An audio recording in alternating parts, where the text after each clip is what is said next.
Are you sure the things you do with your cat every single day are actually building trust and not quietly breaking it? Because most of what damages the bond between a cat and their owner does not look like damage at all. It looks completely normal. It looks like love. And that is exactly what makes these mistakes so dangerous. Most owners are making at least a few of them right now without even knowing it. 1. Waking them up just to get some cuddles. Have you ever looked at your cat sleeping and just had to touch them? Of course you have. We all have. They look so soft and peaceful that it feels almost criminal not to. So you reach over, you pet them, you pick them up, and they give you that slow blink of mild annoyance before settling back down. Harmless, right? Not exactly.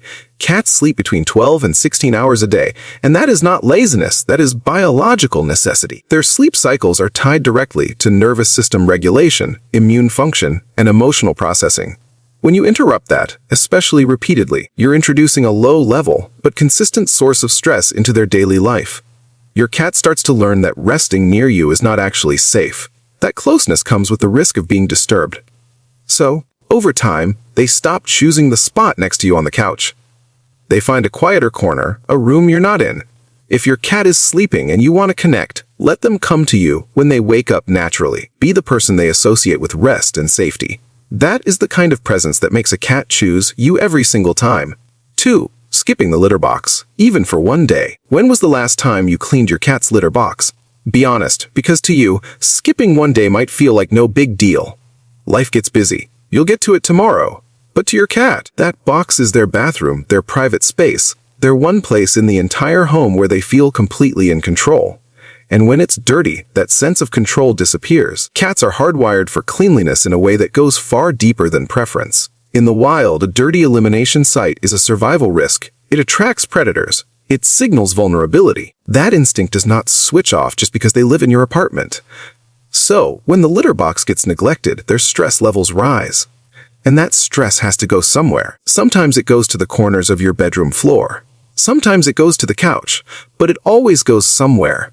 That stress bleeds into how your cat feels about the entire environment, including you. You are the one in charge of their world. When their world feels unsafe or unclean, you become associated with that feeling.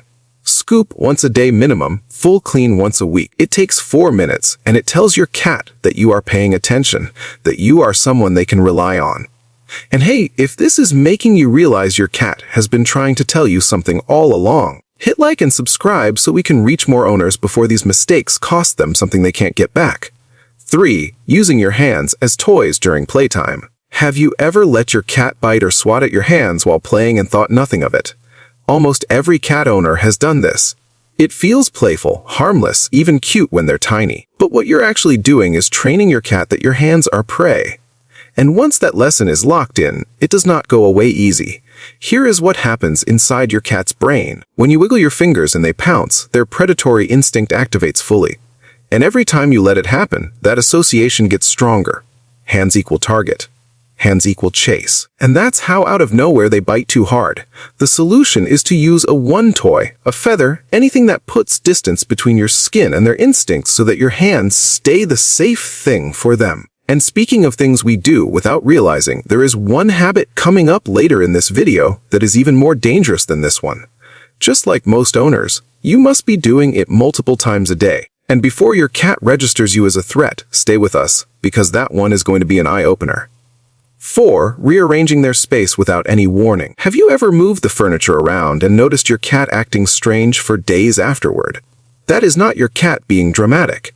That is your cat experiencing something genuinely distressing. Here is what most people do not understand. Cats do not experience their home the way you do. You see furniture, they see a map. Every piece of that environment is mentally cataloged. The escape routes, the safe zones, the high spots, the hiding places. They know exactly where everything is and what it means for their survival. When you rearrange a room without warning, that map gets shattered overnight and your cat has to rebuild it from scratch, while managing the anxiety of not knowing if their environment is safe anymore. Studies on feline stress show that environmental unpredictability is one of the leading triggers of anxiety in domestic cats. If you need to rearrange or bring something new in, do it gradually. Give them time to investigate on their own terms. Let them feel like they have a say. 5. Rushing introductions to new pets or people. Have you ever brought someone new home and immediately let them walk straight up to your cat? maybe a new partner, a friend, a baby, or a second pet, and you figured your cat would just adjust. But your cat was already running a very different calculation. Cats are not socially wired the way dogs are. They do not default to trust. Every new presence in their environment is a potential threat until proven otherwise. And that process takes time on their terms, not yours. When you force or rush that introduction, you're overriding your cat's entire threat evaluation system, and the message they receive is not, "This new person is safe." The message is, "My owner does not care that I am scared." Research on feline social behavior shows that cats who are given gradual controlled introductions form significantly stronger and more lasting bonds, both with the new addition and with their primary owner. The right way to do this is to let your cat observe from a distance first. No forcing, no cornering, no picked up and handed over. Let them approach when they are ready. It might take days, it might take weeks, but the trust they build through that process is unbreakable. 6. Ignoring the warning signs they give you. Remember at the very beginning of this video when we said there was one habit that almost every cat owner does multiple times a day without realizing it? This is it. It is the moment your cat tells you they are overwhelmed and you miss it completely. The flattened ears, the low flicking tail, the skin that ripples across their back, the slow shift of their body weight away from you. Your cat is communicating in the only language they have. And when you keep petting, keep holding, keep pushing past those signals, the message they receive is devastating. You are not listening. And for an animal that cannot speak, being consistently ignored when they communicate is not just frustrating. It is the single fastest way to collapse whatever trust they have built with you. Because trust for a cat is not built on love alone, it is built on feeling understood. A 2020 study published in Scientific Reports found that cats are highly attuned to their owner's responsiveness. Cats whose owners consistently responded to their signals showed significantly lower stress markers and significantly stronger social bonding. The ones whose signals were ignored showed the opposite. Your cat is talking to you every single day in the way they hold their tail, position their ears, slow their breathing, or turn their head away. Learn that language and everything changes. Ignore it and no amount of love will fill the gap it leaves.